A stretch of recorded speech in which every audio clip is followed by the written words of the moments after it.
my trauma stories as a means to be validated and like not rejected or abandoned. And it was probably the biggest thing keeping me stuck from being able to heal and work through my trauma. And here's why. So let's do a little quick backpedaling. Like, yes, I had like a really traumatic childhood. And because of that, I had a lot of narratives and a lot of like beliefs that told me that I didn't deserve any better, which led me having even more trauma throughout my life. And throughout my life, I chose a lot of different coping mechanisms to like work through my trauma, whether that was like overeating, binge scrolling, binge watching TV, substances, like sleeping with people. So eventually I was like, wow, I should probably get help. So I went to a bunch of different therapists and coaches and went to 12-step programs. I mean, anything you can do to try to heal yourself and fix yourself because you think you're so broken. Like, I did it. And it was super helpful when I first started going to like therapy and seeing coaches and looking up self-help, because I was finally being validated after like years of being traumatized and not knowing like what was going on in my life. Like, I knew something was off and I was like, wait a minute, like this isn't good. But like it just kept happening because I was like, well, like this is just the way it is. This is how we cope. This is how we experience things. But the issue is the more that I started to understand my brain and the more that I understood like my own trauma and the things going on in my life, the more I started to use it as a means to get validation and to not be rejected and to even get away or try to get away with some of my unhealthy behavior. Womp, womp, womp. Oh, and let's not forget building a lot of resentment, a lot of anger, a lot of rage, as well as a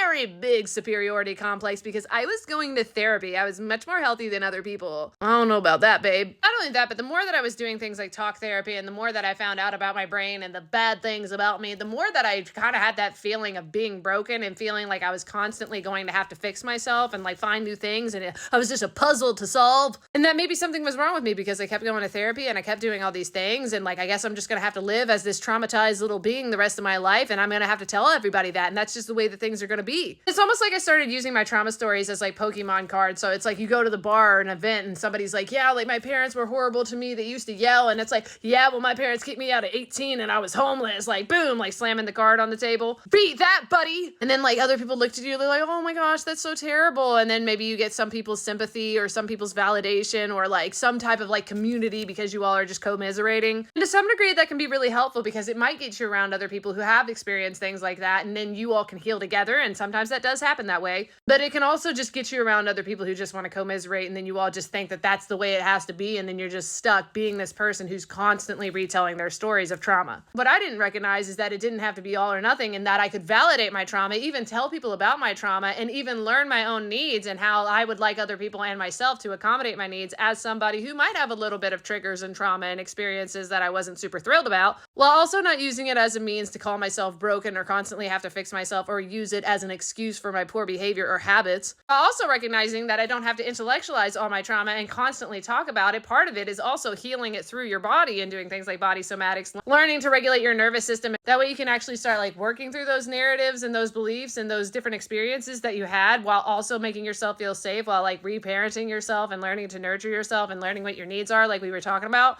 And then that way you're actually doing something about those traumatic experiences and learning how to nurture yourself when those triggers come up, instead of constantly talking about it and commiserating with other people about it and just making that your whole identity is just being this traumatized person who can do nothing about their trauma, and actually taking action steps to work with your trauma and learn that you can have these traumatic events while also making a better life for yourself and creating a different identity for yourself, because that doesn't have to be who you are for the rest of your life. And believe it or not, there are actually going to be people out there who validate your needs and do things for you without you having to use your like trauma stories as a means to guilt trip them into treating you right, because maybe if you're having to do that, maybe those people aren't compatible for you, because you shouldn't have to guilt trip people into taking care of you or like validating your needs and validating you as a person. So anyway, the moment that I started regulating my nervous system, reparenting myself, and started creating a safe space in my body, which is something that I'm still working on, by the way, I started making a lot more progress, and I started to like rewire my brain and start like having a different identity of who I am, and started actually feeling very hopeful and feeling like I didn't always have to live this life where I was destined to just constantly experience trauma, which isn't to say that I won't ever have another traumatic event, and like hopefully I don't, but I'm a human and I'm also allowing myself to make mistakes, and sometimes I still fall back into old ways of coping and old ways of thinking about myself, but I just try to nurture myself and reparent myself and regulate myself and kind of go from there and understand that as a human I'm going to be a maintenance project, and that's okay. So anyway, my name's Sarah. I'm your favorite self-experimenting coach or companion, and I help get people reacquainted with who they most authentically are. You're an amazing person, and I hope you have the best day.